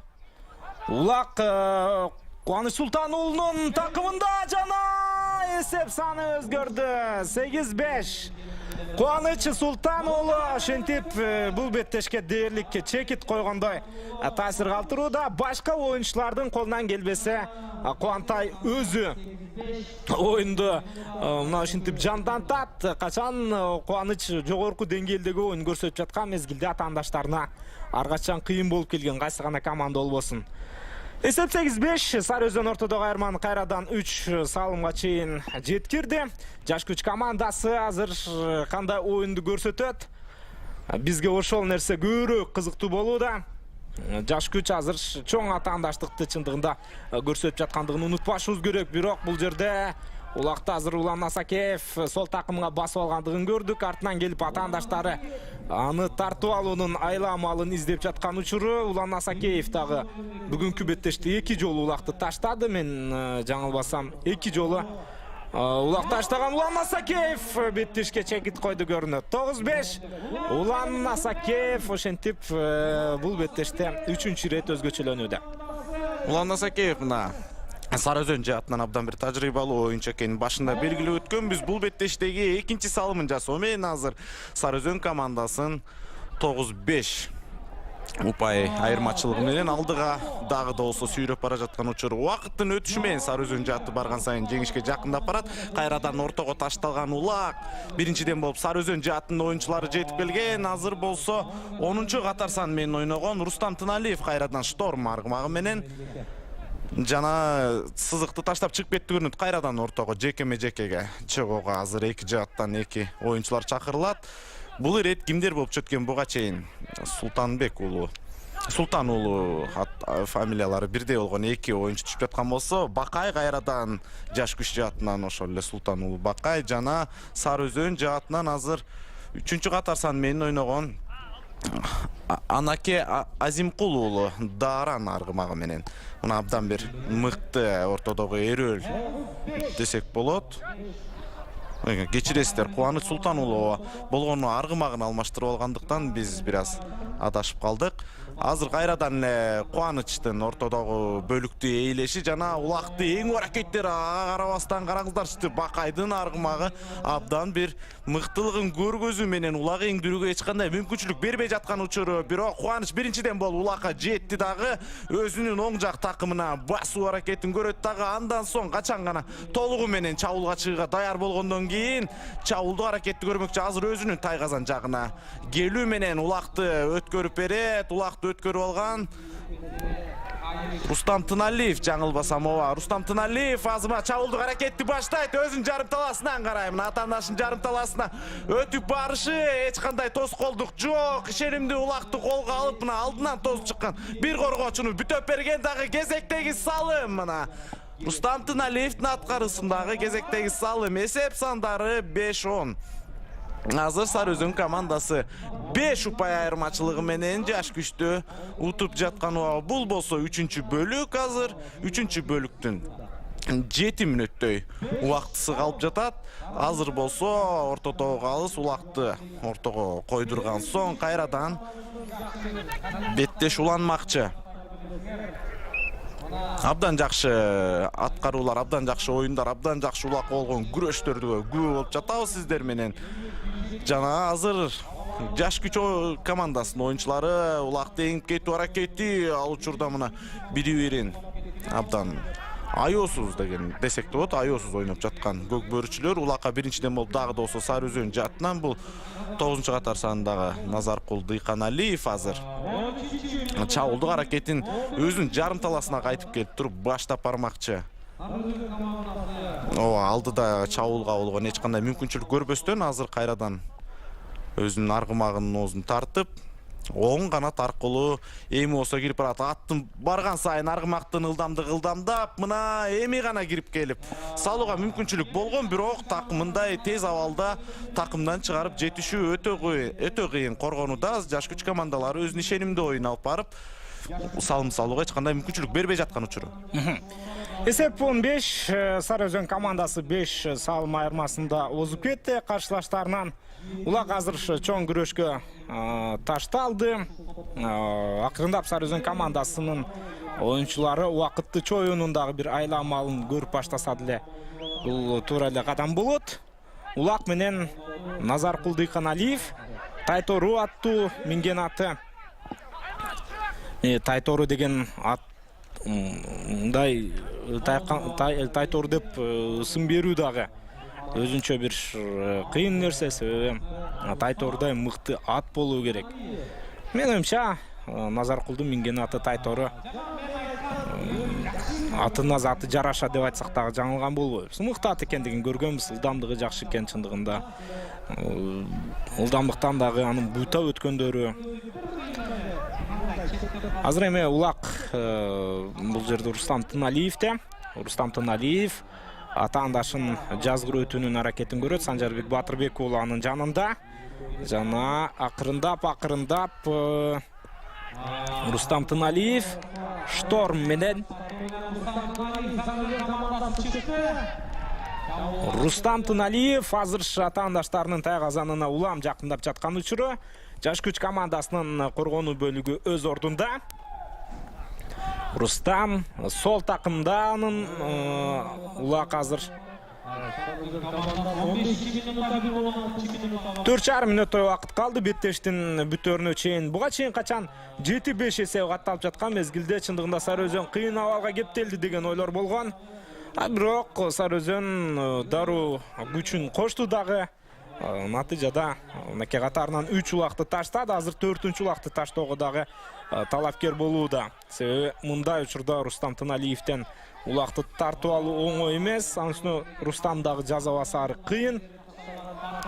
Себеби жаш күч командасы эми бул чынын айтыш керек жаңы команда кантсе дагы эле топ клубтардын катарына кошулуа элек деп айтсак жаңылган болбойбуз. Ошол эле Сары Өзөн Достук сыяктуу командалардын. Ал ортодо Улан Насакеев көткөрүп берген, жана Улан Насакеев абайлаш керек албетте. Бул жерде эмне болду? Улан Насакеевдин бутка турганын көрүүдөбүз. Эң башкысы ошол. Улан Насакеев Эгерде футбол тили менен айта турган болсок, футболдо да, хоккейде дагы 3-4 голду жараткан учурда покер деп коет. 4 гол, 4 салым бүгүнкү беттеште эми баягы окшоштуруп айтуудабыз. Жана покерди жараткан 2 оюнчу бар Сарыөзөн командасынан. 4төн салым таштаган Кубаныч Султан уулу. Ошондой эле азыр гана өзгөчөлөнгөн Улан Насакеев. Oyunun бүтөрүнө 3 мүнөт убакыт калган учур. Жаш күч командасынын оюнчулары жок дегенде дагы бир чабуулга чыга алабы, көрөбүз. Жаш күч кызыктуу, көзгө толумдуу оюнду бүгүн көрсөттү. Жалпылап алып караганда улак ортодо жатат. Ой, алдырып мындай учурда салдырбаш керек. Азыр Сарыөзөн командасынын оюнчусу жаза мамыга кетет. Себеби качан 3-номердеги Санжарбек Батырбек уулу эңилип улакты көтөрүп жаткан мезгилде капталдан келип бурдуруп кетти. Ошентип Сарыөзөн командасы азыр оюнчулар боюнча бирөөгө аз. Жаш күчтүн оюнчулары бири-бирине азыр тоскоолдук жаратып алды капыстан. Өздөрү каалабаган жерде жана жаш күч оюнчулары улакты кайрадан эңип алуунун аракетинде. Ошол эле Санжарбек оң такымга басышы керек. Жана чабуулду уюштурса толук мүмкүнчүлүгү бар азыр Санжарбек. Жакшы бара жатат өнөктөш менен биргеликте. Жана жаш күч оюнчулары эмне кылды, ыргытты, бирок тайгазанга түшкөн жок. Тайгазандын кырынан улак жерге түшкөндүгүн көрдүк. Кырына тийип кайтып. Дагы да болсо жаш күч оюнчулары бир оюнчуга көп. Жерден улакты эңип алды. Ошол эле жаны тынбаган Адилет Жаманкулов. Жаш күч командасынын 12-номердеги оюнчусу азыр бир айланып узартып келип чабуулду өнүктүрүүнүн аракетин көрөт. Алдыда бир гана оюнчу бар, 2 атаандаш артта калды. Байкай туралы. Эмне болот азыр жакшы өттү. Адилет Жаманкулов эч ким жок артында, ыргытыш керек. Ой, чындыгында батыраак ыргытышы шарт болчу бул жолу. Сарыөзөн командасынын оюнчусу арттан келип тартып кеткендигин көрдүк. Адилеттен башка оюнчу болгондо балким дароо эле ыргытып жибермек. Анткени менен жаш күч командасы эсеп санын кыскартып үлгүрдү. Азамат бул жолу дагы 2-номердеги Баяман Муралим уулу өзүнүн эсебине упай жазды. Баяман Муралим уулу ошентип мен жаңылбасам 2-чи улагын тайгазанга таштады. Эсеп 11-6. Абдан бир салымдарга бай, өтө кызыктуу окуяларга бай болгон беттешке ортоктош болдук. Сарыөзөн ишенимдүү жеңишке жетти деп айтсак толук негиз бар. Себеби команда мынакей 5 салым айырмасында жеңишке жетүүдө. 20 секундага жетпеген убакыт калды. Ал эми урматтуу мекендештер, сиздер саналуу көзүрмөмдерден кийин бир 10-15 мүнөттөн кийин буйруса КТРК Спорт телеканалынан Б тайпасындагы жогорку лиганын алкагындагы Ош облусунун дербисине ортоктош болосуздар. Анда белгилүү Достук командасы жаш жогорку лигада дебют жасап жаткан Алато командасына каршы ойналып барат. КТРК Спорт телеканалы менен бирге калыңыздар. Убакыт дээрлик жыйынтыкталды. Биринчи оюн мындай буюрса бүттү. 5 4 3 2 1. Ошентип беттеш жыйынтыкталды. Эсеп саны 11-6. Сарыөзөн командасын бул жеңиш менен куттуктайбыз. Жана тайпасындагы алгачкы жеңишин колго киргизди. Ал эми урматтуу мекендештер, алдыда Достук жана Алато командаларынын беттеши бир аздан кийин башталат. Андыктан КТРК Спорт телеканалы менен КТРК Лайф YouTube каналы менен бирге болуп туруңуздар. Бул оюнду алып барууда микрофондо кесиптешим Дайыр Бейшеналиев жана мен Нурсултан Турузбековтор болдук. Кийинки эфирлерден саламдашканча аман болуңуздар. Жаш күч команданын жетекчиси Рахманов Кайрат, машыгындыруусу Давлет Абылкасов. Рахмат. Эки команданын жетекчилигине терең башчылык билдиребиз.